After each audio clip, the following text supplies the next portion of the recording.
Hey friends, if you wish to split sound between speakers and headphones on your Windows computer, then please watch this video. I will guide you through the procedure. Right click on the start button, select settings from the menu, go to the system tab on the list on the left hand side, select sound in the right pane. Now click on speakers or any of the options. Okay, you'll find the volume mixer here, or simply scroll down and click on volume mixer. Now I'll tell you what will happen. Let's say that I have what do we say, Mozilla Firefox stated here.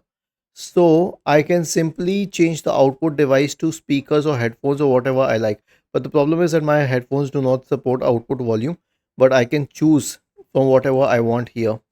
Similarly, if I wish to do it for all the apps at once, I have the option to choose the output device between speaker and headphone automatically from this menu here.